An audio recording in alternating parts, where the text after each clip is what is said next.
দাঁড়া।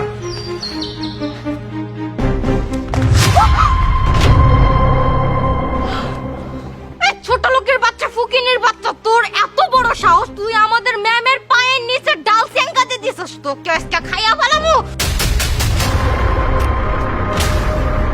ম্যাম, আপনি এখানে দাঁড়ান, আমরা বিষয়টা দেখছি। এই চলুন তো সবাই। বাচ্চারা, ওই ফুকিনের বাচ্চা, এই, ওর এত বড় সাহস, তুই আমাদের ম্যামের নিচে ডাল সেঙ্গাতে দিছস। ওই ফুকিনের বাচ্চা,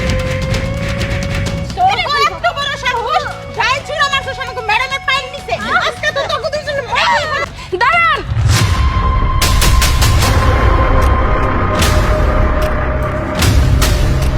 আসসালামু আলাইকুম স্যার। আসসালামু আলাইকুম ম্যাম। ওয়ালাইকুম সালাম। ম্যাডাম, আপনি কি পাগল হয়ে গেছেন? সামান্য ফকিনীর বাচ্চাদের আপনি সালাম কেন দিচ্ছেন? আহ, চুপ করুন তো। ঠিক আছে ঠিক আছে। ম্যাম, আমার মনে হচ্ছে এবার আপনি সত্যিই পাগল হয়ে গেছেন।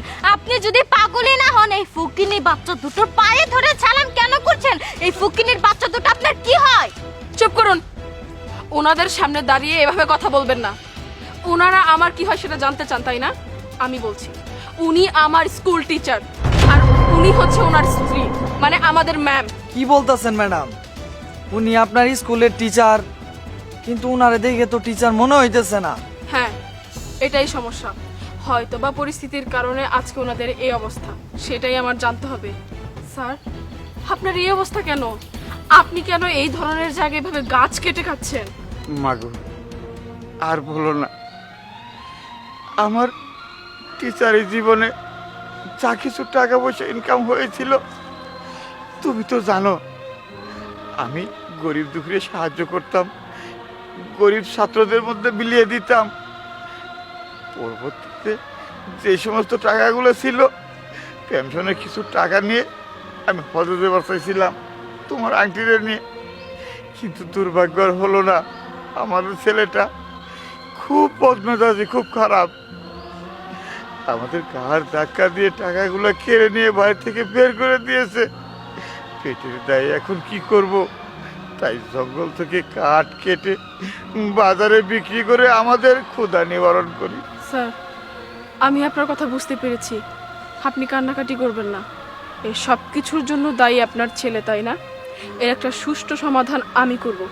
আপনারা আমার সাথে চলুন। আমার বাবা মা হয়ে আমার বাড়িতে আজকে থেকে আপনারা থাকবেন, ঠিক আছে? চলুন চলুন স্যার, চলুন ম্যাম, চলুন। ব্যাপার, তোমরা এখানে কেন? কেন এসেছো এখানে? তোমরা ম্যাডামের বাসায় কেন? ও আচ্ছা, বুঝতে পেরেছি। বাসা থেকে বের করে দিয়েছি তো, যার কারণে জ্বালা মেটাতে পারছে না। এখানে আসছো আমার চাকরিটা খেতে, তাই না? ম্যাডামকে জানাতে? তুমি বুঝতেছো না? তোমার তো মা উঠে পড়ে লাগছে তোমার পিছনে, চাকরিটা খাওয়ার দান্দা, তার জন্য এখানে এসে বসে আছে। বুঝতেছো না তুমি? মতলবটা কি তোমাদের? বাসায় থাকতে পারি না, তোমাদের অত্যাচারে আমরা অতিষ্ঠ হয়ে গিয়েছিলাম, যার কারণে বাসা থেকে বের করে দিয়েছি তোমাদেরকে। আর এখন এসেছো অফিসে ম্যাডামকে জানাতে? আচ্ছা, তোমরা যে আমার বাবা মা, ছোট লোকের বাচ্চা তোমরা, আমার ম্যাডাম যদি শুনতে পারে তোমার চাকরিটা যাবে। যাও, বেরো যাও বলছি। কার বাড়ি থেকে আপনি কাকে বের করছেন? না না ম্যাডাম, হয়েছে কি, আমি ওনাদের চিনি না, দেখিনি কখনো। এখানে দেখেন না এসে কেমন করছে, পা টেনে ধরছে, অযথা বিরক্ত করছে, যার কারণে আমি এরকম করছি। ম্যাডাম, আমি ওনাদের চিনি না। চুপ করুন। আর একটা মিথ্যে কথাও বলবেন না। আমি খুব ভালো মতোই বুঝতে পেরেছি যে আপনি ওনাদের ছেলে, কারণ আমি আড়াল থেকে সব কথাই শুনেছি। আপনি ওনাদের ছেলে, আর এই যে উনি ছেলের বউ। আপনারা দুজন কি করেছেন? স্বার্থের জন্য নিজের বাবার পেনশনের টাকা খেয়ে বাবা মাকে ঘাট ধাক্কা দিয়ে বাড়ি থেকে বের করে দিয়েছেন।